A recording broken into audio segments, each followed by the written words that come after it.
Hello, everybody.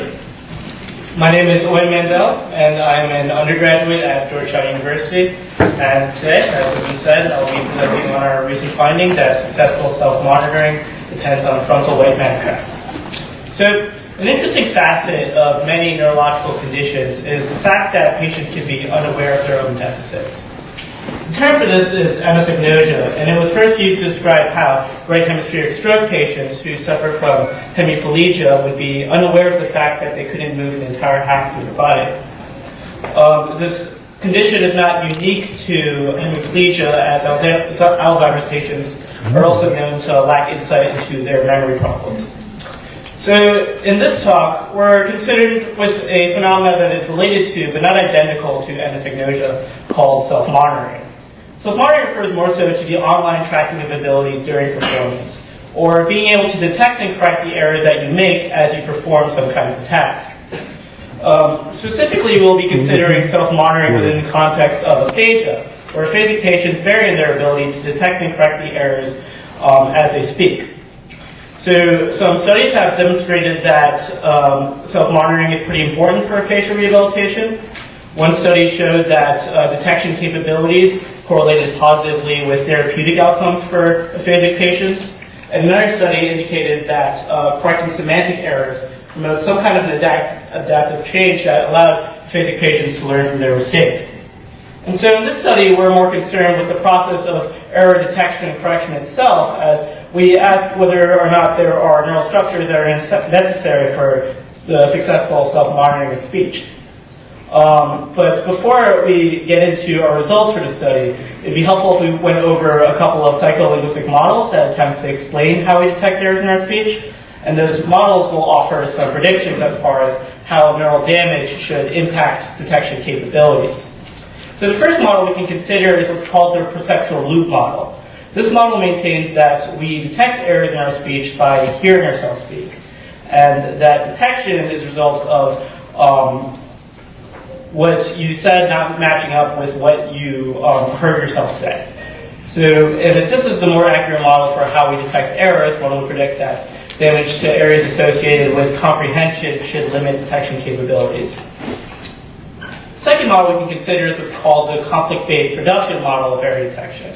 This model maintains that error detection happens in parallel with speech production, and that detection is a result of conflict between several activated responses during production. And this model would predict that damage to areas associated with conflict monitoring and speech production should limit detection capabilities. Before we check the accuracy of these predictions, it'd be helpful for us to go over how we go about quantifying self-monitoring to begin with. So we consider self-monitoring within the context of a picture naming task. So we present aphasic patients with a series of 60 black and white drawings of high frequency and low frequency items. And patients will make errors on these tasks, and we consider self-monitoring for patients who make errors on at least 10% of the items presented to them. We divide self-monitoring into three different components, one of which is detection, and the other two are correction and immediate correction. Although, for the sake of time, we'll only focus on detection for this talk, and you can talk to me about correction and immediate correction later if you are interested. So we consider patients who have detected an error in his or her speech if one of two things happen. The patient could either utter some kind of a statement indicating awareness of the error, or the patient could attempt to correct the error.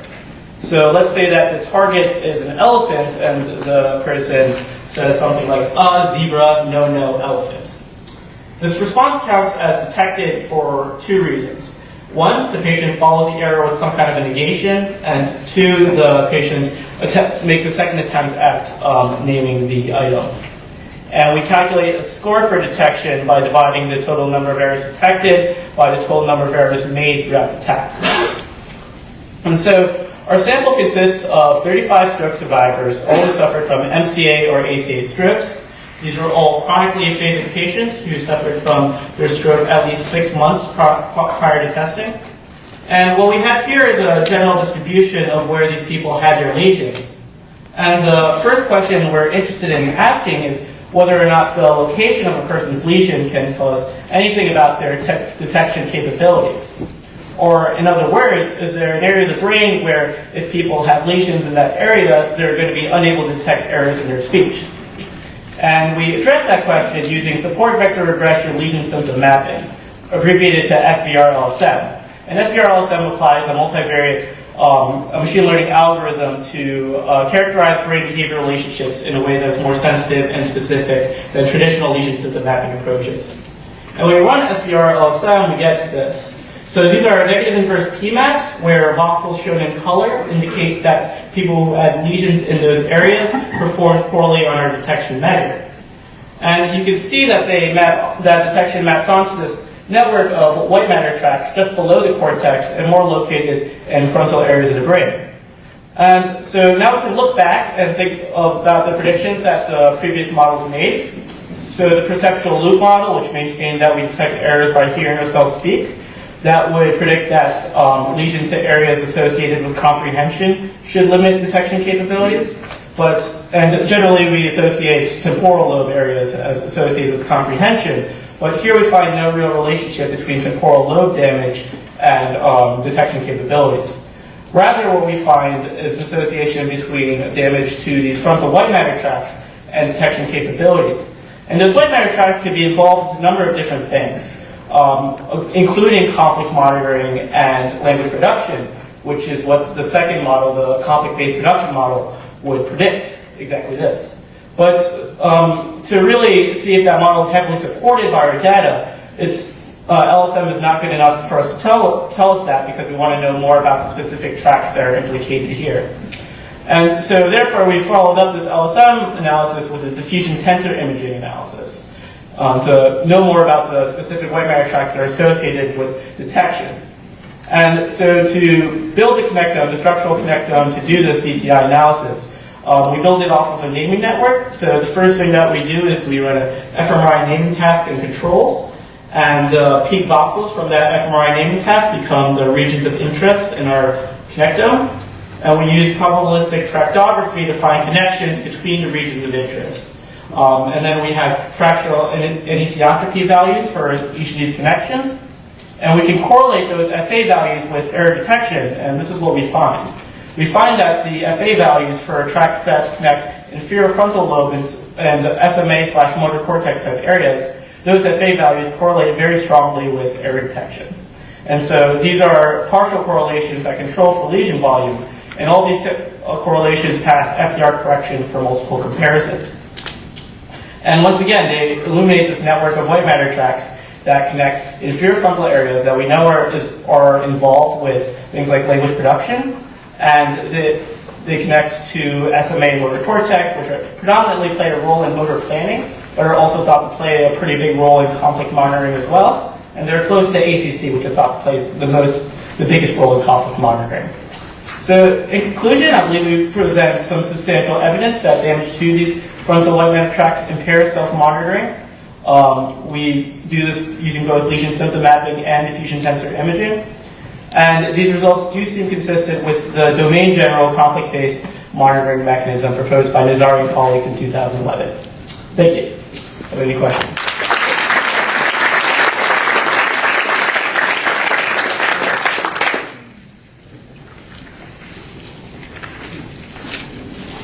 Yep. So aren't these the same tracts that would be involved in behavioral self-monitoring in the sense of monitoring the appropriateness of your language or behavior, right? I mean, these are also implicated. So is there a connection?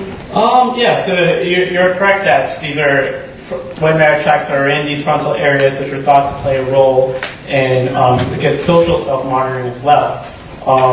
And it's an interesting question as far as whether or not there's a relationship between the integrity of these tracts and maybe social appropriateness for people, and that's something that can even be done in controls, I guess, as well. But I'm unaware of any of the literature that connects this sort of linguistic self-monitoring for aphasic patients who have language deficits and more, I guess, behavioral, social kind of self-monitoring.